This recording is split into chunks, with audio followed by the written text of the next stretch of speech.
তেইল্লাচোড়া ১২। দামায় বসে একটা নেড়ি কুকুর তার ঘা চাটছে। আমেনা দরজা খুলতেই সেটা ভয়ার্থ চোখে তাকিয়ে উঠানে নেমে তার ঘা চাটা অব্যাহত রাখল। মজিদ আর রোশনি এখনও ঘুমিয়ে আছে।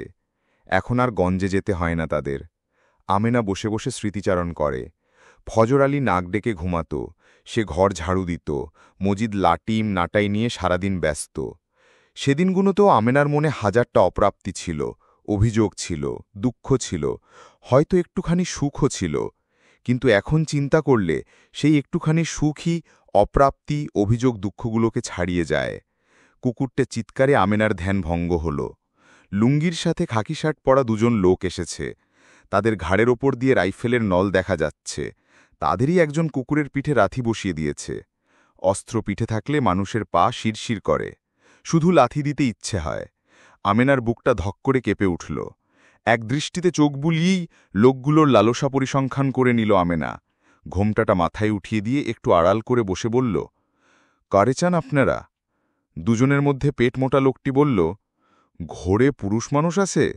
আমেনা সংকোচে বলল, না, ঘরে পুরুষ মানুষ নাই। আপনারা কার কাছে আইছেন? পেটমোটা লোকটি নিতান্ত আপন ঘরের মতো দাঁড়ায় বসে পড়ল, বলল, পুরুষ মানুষ নাই হেইডা জানি, সোনাদানা আছে কিছু? আমরা গরিব মানুষ, খানাদানা পাই না, সোনাদানা পামু কই? খানাদানা নাই তো কি হয়েছে? গণ্যমান্যির লোকেরা কি মরছে নাকি? তারা তোমাগো দেখব। কুলিম ব্যাপারী খবর পাঠাইছেন, তোমাগো নিয়ে যাইতাম, খানাদানা সোনাদানা সব কিছুর ব্যবস্থা হইব। ঘরে আরেকটা মাইয়া আছে না, হে কই?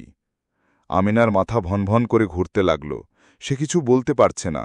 তাকে ধরে নিয়ে গেলে মজিদের কি হবে? না, প্রাণ থাকতে সে কিছুতেই যাবে না।